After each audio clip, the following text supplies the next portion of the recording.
My parents sold my apartment behind my back to pay for my sister's $100,000 wedding. And they actually called to thank me for the gift. The best part? My sister had been taking credit for the secret mortgage payments I'd been making for 4 years. So when my dad stood up at her reception and called her the most selfless daughter, I took the microphone and exposed everything in front of 200 guests and her rich new in-laws. If you've ever been this strong one, the one everyone assumes will just take it and stay quiet, stick around. And hey, if you're into stories where quiet people finally snap and justice gets served with receipts, hit that like button, subscribe, and tell me in the comments where you're watching from and what time it is right now. I really do read those. Alright, let me tell you how 32 years of being the easy daughter ended in one wedding speech that blew my family apart. My name is April Barrett, and when all of this happened, I was 32 years old. 3 weeks before my sister Megan's wedding, my phone rang at work. I remember the fluorescent lights buzzing overhead, the smell of burnt coffee, the spreadsheet open on my monitor. I saw Mom on the screen and answered with a smile. "Hey, Mom." She was laughing, actually laughing. "Honey," she said, "we just wanted to thank you for the wedding present." I frowned and set my pen down. What present? I heard my father chuckling in the background. Then my mom said it so casually it felt unreal. "Your apartment, sweetheart. We sold it. Got a great price, too. The buyer paid cash." Isn't that wonderful? For a second, my brain just refused. The room tilted. My fingers went numb around the phone. "You? What?" I whispered. "We knew you'd understand," she went on, totally cheerful. "You've always been so generous, and Megan's wedding is going to be just beautiful now. The florist alone." I didn't agree to this. I cut in. My voice sounded far away, like it belonged to someone else. There was a pause. Then my father's voice came on, patient and patronizing, that tone he used when I was being difficult. "April, don't be dramatic. It's just an apartment. It's my apartment. We're family," my mother said, soft and scolding at the same time. "What's yours is ours. That's how family works. Besides, you'll find another place. You're so capable." Capable. Their favorite word when they meant disposable. My throat tightened. "I didn't sign anything," I managed. "How did you even?" "We handle the paperwork," my dad said, too quickly. "You gave us your documents for safekeeping, remember? We just facilitated things. The closing is next week. We really appreciate you, honey. We always knew we could count on you." They were still laughing when I hung up. I just stared at my phone. My heart was pounding so hard I could feel it in my fingertips. My chest hurt like someone was sitting on it. Then another thought cut through the panic like ice. This wasn't a one-time thing. This was the final chapter of a story they'd been writing my whole life. To understand why that call broke something in me, you need to know what it was like growing up in the Barrett house. We were two sisters for years apart. Megan was the baby, the golden child, the sun I was expected to orbit. When I was 10 and Megan was 6, we both begged to learn piano. My mom signed Megan up for private lessons with Mrs. Henderson down the street. $40 a week, every Saturday morning. Megan got a shiny new music book and a little floral tote bag. "What about me?" I asked from the doorway. My mother didn't even turn fully around. She kept looking at the checkbook. "April, you're old enough to teach yourself. There are tutorials on YouTube." So Megan skipped off to her lesson while I sat at home plunking out chopsticks on her old keyboard. No one listened. No one asked how it was going. Nobody said, "Hey, that sounds good." That became the pattern. I wanted to join the school choir. We couldn't afford the uniform. 2 months later, Megan got a $200 dance costume for her recital, sequins, custom fit, the works. The one time I complained, my father gave me that disappointed look. "April, don't be selfish. Your sister is more sensitive. She needs more support. You've always been the strong one." So I learned what strong meant in our family. It meant, don't ask, don't need, don't expect. It meant, smile while they hand everything to someone else. It didn't change when we grew up. If anything, it got worse. When I graduated college summa cum laude, first in our family to get a degree, my parents weren't there. They'd forgotten to book flights. They were too busy helping Megan move into her new apartment across town. The one they co-signed for, because her credit was trash. "We'll celebrate when you're home for Christmas," my mom said on the phone, her voice distracted. Megan really needed us this weekend. I walked across that stage alone. My roommate's parents took pictures with me. 8 years later, I bought my own apartment. 800 square feet with a bay window overlooking the park. No cosigner. No help. Just 60-hour work weeks, packed lunches, and a savings account I treated like sacred ground. The day I got the keys, I called my parents, heart pounding with pride. "That's nice, honey," my dad said. "Hey, does it have a spare room? Megan might need a place to stay while she figures things out." Not "we're proud of you." Not "congratulations." Just, "How can Megan use this thing you built?" "April, you're so independent," my mom always said, like it was a compliment. What she meant was, "We don't have to try with you. You'll survive anyway." So when they asked to keep my apartment documents in their lockbox for safekeeping, I didn't think twice. They were my parents. You're supposed to trust your parents. That trust would cost me over 180 grand in equity, and whatever was left of my illusion that they loved me the same. 3 years before the wedding, my parents made a catastrophic mistake. My dad fancied himself a businessman. So when his college buddy pitched a can't-miss real estate deal in Arizona, he threw everything into it. Their retirement, the equity in the house, every dollar they had. 6 months later, the project collapsed. The developers vanished.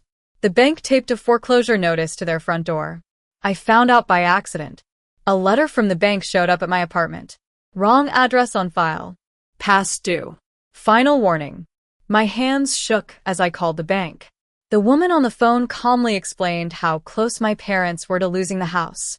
So I did what I'd been trained to do. I fixed it quietly. I set up automatic payments, $2,100 a month from my account. I didn't tell them.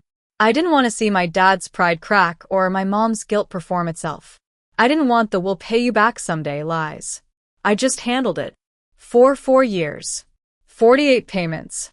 Over $100,000. Every month, the money left my account. Every month, I told myself I was doing the right thing. Good daughters make sacrifices, right? What I didn't know was that somewhere in the middle of all this, Megan borrowed my laptop. She saw the bank emails, the payment confirmations, the amount, my name, and instead of telling our parents the truth, she went to them and said, "I've been helping out. From my PR salary. It's the least I can do." My parents were moved to tears. Their baby, so generous. So selfless. They told everyone at church. They bragged to the neighbors. And every month, I paid, and Megan smiled and said, "You're welcome." I had no idea. Then Megan got engaged. Enter Brandon Whitmore. Rich, polished, the son of a legal dynasty. His father owned the biggest law firm in the county. His mother chaired 3 charity boards. They had a summer house in Martha's Vineyard and a winter place in Aspen. When Megan brought Brandon home, my parents transformed. My dad suddenly stood a little taller. My mom brought out the good china I'd never seen before. "This wedding will change everything for this family," my dad told me one night, eyes bright with something between hope and desperation. "Megan's future is our future." And just like that, it wasn't just a wedding. It was a launch pad. The venue, country club ballroom. The guest list, 200 people. The music, a 12-piece orchestra.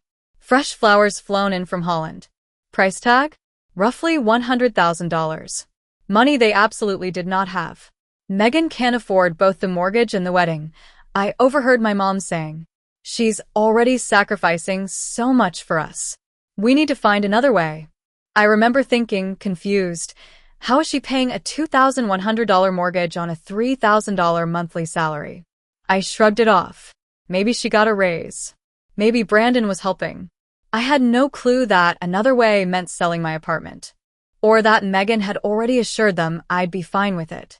Don't worry about April's apartment, she'd written in the family group chat later. She won't make a fuss. She never does. I would see that screenshot weeks later and feel something inside me snap. After that phone call, the one where they cheerfully admitted to selling my home, I did the smartest thing I'd done in 32 years of being their daughter. I called my best friend, Claire. Claire and I had met freshman year of college. Now she was one of the sharpest real estate attorneys in the city. They did what? She said, every word clipped and deadly. They sold my apartment, I said. They forged my signature. They think the sale is done. Give me an hour. 47 minutes later, she called back. The transaction isn't finalized yet, she said. There's a signed purchase agreement, but the closing hasn't happened. The title company flagged inconsistencies. Your signature doesn't match what they have on file. Relief flooded me so fast it made me dizzy. Right behind it came rage. So, it's not legal? I asked. It's fraud, April, Claire said. They forged your signature. You could press charges. I sat there, clutching the phone so hard my knuckles went white. Criminal charges. Against my own parents. Before you decide, she added, there's something else. I've been digging into your parents' finances. Your mom told someone at the grocery store that Megan has been paying their mortgage for years. She was bragging. My blood ran cold. She said Megan's been covering $2,100 a month. For years. I felt my world tilt all over again. That's not possible, I whispered. I've been paying it. Every statement comes from my account. Are you sure? Claire asked gently. I have every email. Every bank statement. It's my account number. My name. I swallowed hard. Claire. Megan saw one of the confirmation emails years ago. She knew the amount. Claire let out a low whistle. Then she used your sacrifice as her cover story. I pressed my fist against my mouth. My eyes burned. My own sister hadn't just stayed silent. She'd built an entire identity on my secret generosity. That was the moment my anger stopped being a dull ache and became sharp, focused. I need everything, I said. Every document. Every option. Claire laid it all out on her conference table. 48 months of bank statements, neatly highlighted. The deed to my apartment with my name alone. The failed sale contract. Screenshots of texts. Emails where my parents promised, we'd never touch your property without your permission. Trust us. And then that group chat message from Megan. Don't worry about April's apartment. She won't make a fuss. She never does. Claire slid a legal pad toward me. You have 3 options, she said. 1. Go to the police now. Forgery is a felony. Your parents could be charged. I picture my dad in handcuffs. My mom sobbing in a courtroom. My stomach twisted. 2, she continued, stay quiet until after the wedding. Handle it privately. But by then, Megan will be in the Whitmore family. They'll have resources, lawyers. They'll spin everything. You'll be the bitter older sister trying to ruin her sister's happiness. She met my eyes, voice soft but firm. And 3, you confront them at the wedding. Publicly. Before the marriage is fully settled. You expose the fraud and the lies in front of the people they were so desperate to impress. The idea should have horrified me. 32 years of being the peacemaker, the quiet one, the one who never made waves. This was the opposite of everything I'd been trained to be. But instead of panic, I felt something else rise in my chest. Clarity. If I wait, I said slowly, they win. Megan keeps the Whitmore name. My parents get to pretend this was all a misunderstanding. I become the villain. The Whitmores deserve to know who they're marrying into, Claire said. Brandon deserves to know who he married, I added. That night, I called Mr. Peterson, the buyer. I explained everything. The forged signature. The fraud. The fact that I'd never agreed to sell. He was quiet for a long time.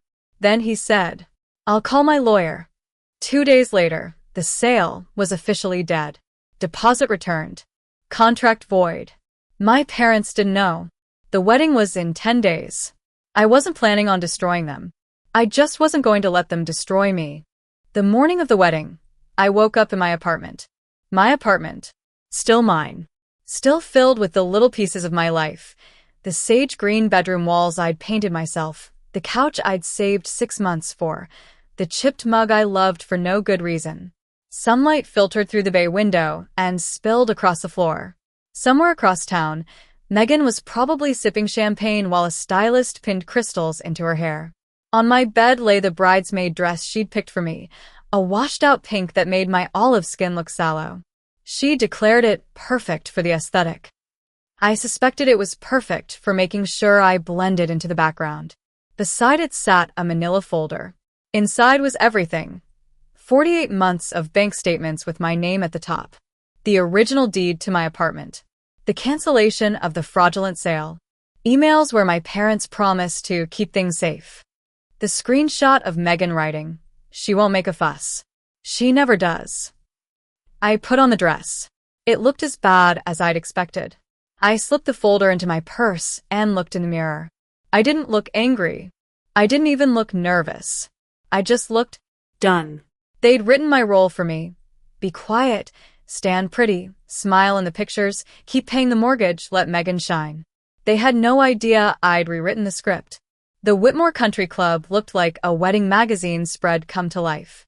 White roses everywhere. A string quartet playing pachelbel. Crystal chandeliers throwing rainbows across the marble. 200 guests, all dressed in their best, buzzing with anticipation. I watched from the back as my parents worked the room. My dad shook hands like a man who hadn't committed fraud 3 weeks ago.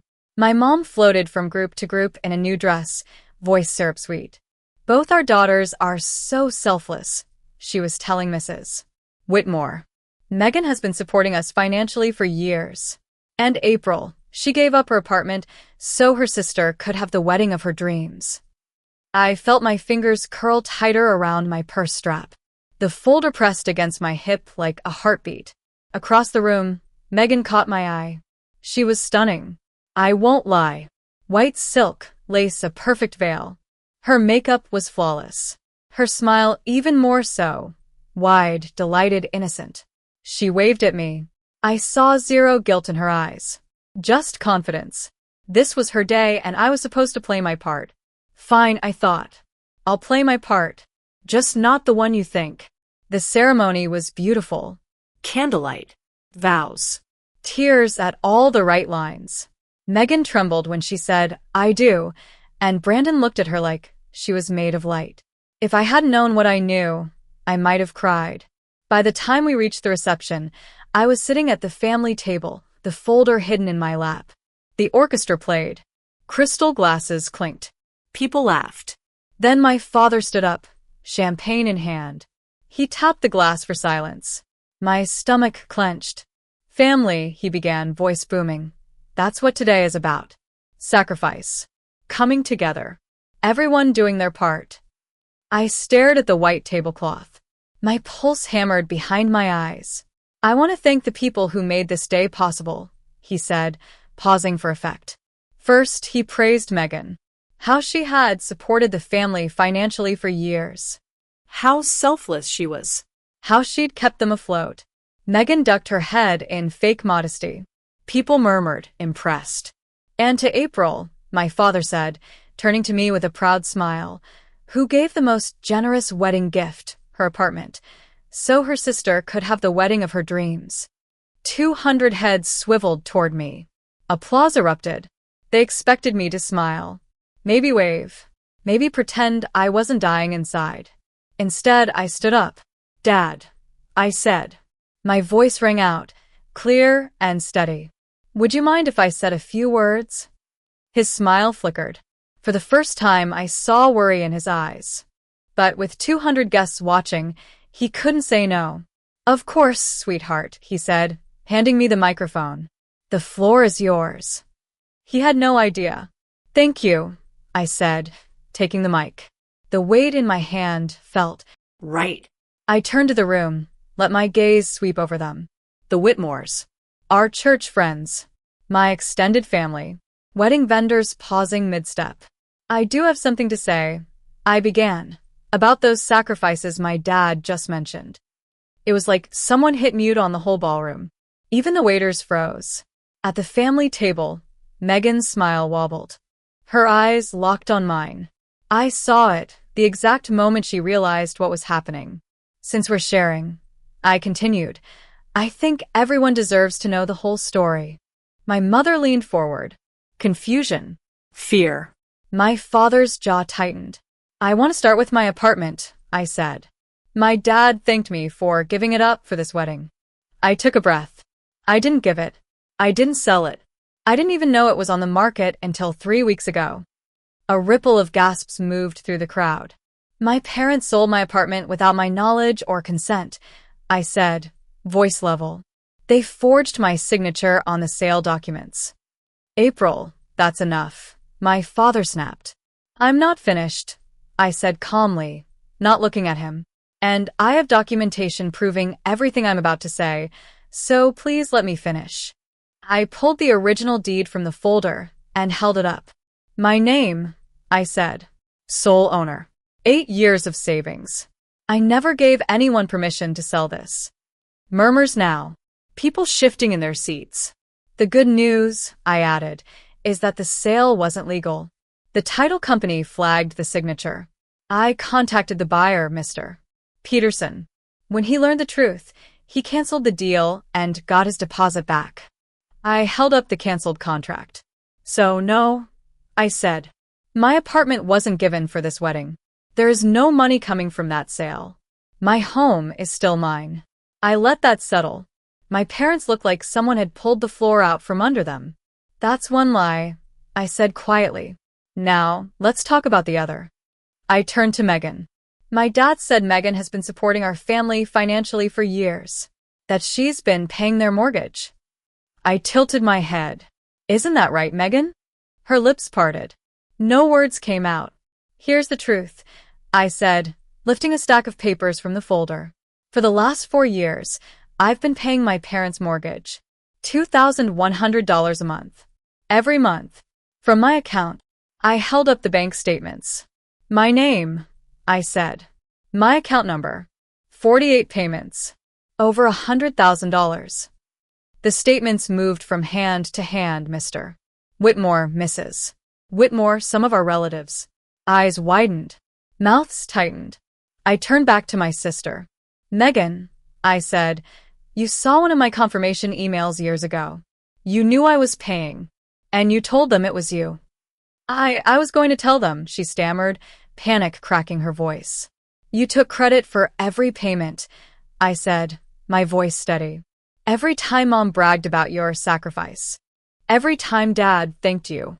You smiled and said, you're welcome. For 4 years. Brandon stood up. His chair scraped loudly against the floor. You lied about all of that?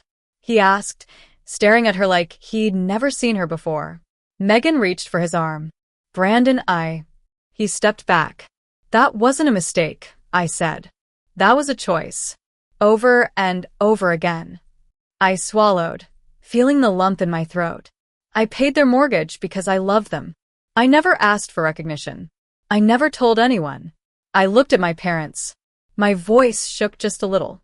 But you loved Megan enough to believe her without question. And when it came time to fund her dream wedding, you loved her enough to steal my home. Silence. Thick. Heavy. As of today, I said, I'm no longer paying your mortgage. My father lurched to his feet. April, you can't. We'll lose the house. You tried to take mine, I replied softly. Maybe now Megan can actually start paying, since that's what everyone thinks she's been doing. My sister started to cry. Mascara streaked down her face. She looked less like a bride and more like a scared kid. But I didn't feel triumphant. I didn't even feel angry anymore. I just felt finished. I didn't do this to be cruel, I told the room. I did it because the truth matters. Because I'm done being the one who stays silent, so everyone else can be comfortable. I set the microphone down on the table. The click echoed in the chandelier-lit quiet. Then I picked up my purse, suddenly so light without the folder, and walked out. Behind me, the ballroom exploded. The fallout started before I even reached the front doors. Voices rose. Chairs scraped. Someone started crying. Someone else started filming. Is it true? I heard Brandon say behind me, his voice cutting through the noise. For years, Megan? It's not. I was going to, she sobbed. You stole your sister's sacrifice and lied to me about it, he said, voice flat. What else have you lied about? I didn't stay to hear her answer.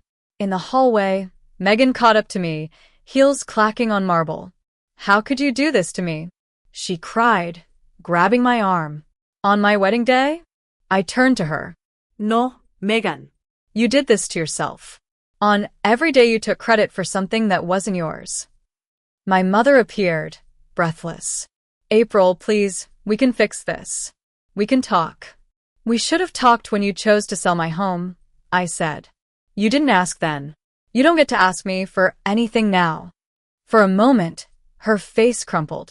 I saw something like realization flicker there. Maybe even shame. But empathy had been my prison for 32 years. I wasn't walking back into it. Goodbye, I said, and kept walking. Outside, the air was cold and sharp. Claire was waiting by her car. When I slid into the passenger seat, she asked, How do you feel? I thought about it. Really thought. Like I told the truth for the first time in my life. I said. And it didn't kill me. We ended up at a quiet cafe, hands wrapped around hot mugs of coffee. You know, Claire said, you still could press charges. The forgery alone. I stared at the swirl of steam above my cup. I know, I said. The evidence is there. They'd probably be convicted. She raised an eyebrow. But I don't want them in prison, I said slowly. I just wanted them to face what they did. I wanted the world they cared so much about impressing to see the truth. She nodded. That's fair. My phone buzzed over and over. Mom. Dad. Megan. Messages piling up. I flipped it face down and let it vibrate itself into silence. For 32 years, I've been the one who picked up every call, I said. Let them sit with it for once. Claire lifted her mug. To new boundaries. I clinked mine against hers. To new beginnings. The fallout didn't stop at the reception. Within days, the video hit Facebook. Then TikTok. Cousin sent me clips with captions like, You're a legend, and I always knew they treated you differently. The church community turned. The same people who'd heard my parents brag about Megan now watched them sit in the ruins of that lie. Brandon moved out of Megan's apartment the night of the wedding. The Whitmore lawyers filed for an annulment, marriage under false pretenses. Megan's PR firm quietly put her on indefinite leave. Kind of hard to manage clients' reputations when yours is on fire. The bank, deprived of my invisible safety net, gave my parents 90 days. They sold the house at a loss and moved into a small apartment. For the first time in their lives, they had to live like people who didn't have a backup daughter to bail them out. I didn't pay a cent. 2 months later, a letter arrived. No return address, but my mother's handwriting on the envelope. Inside was an apology. A real one. She admitted the favoritism, the blindness, the way they'd used my strength as an excuse to neglect me. She wrote, You deserved parents who celebrated you the way we celebrated your sister. We failed you. I don't expect forgiveness. I just needed you to know I see it now. I read it twice. Then I set it on the counter and left it there. Not forgiven. Not forgotten. Just acknowledged. 6 months after the wedding, my life looked different. The extra $2,100 I used to send to the bank stayed in my account. I got a promotion. I bought plane tickets to Portugal, my first real vacation ever. I repainted my bedroom a deeper green. Bought new curtains. Replaced the couch with something I actually loved. Same apartment. Same square footage. But for the first time, it felt entirely like mine. Not a safety net. Not a resource. Not a thing my family was waiting to use. Just home. Sometimes my phone buzzes with a text from Megan. I'm sorry. Can we talk? For a long time, I ignored them. One evening, I picked up the phone, stared at the latest message, and typed back. Actions, not words.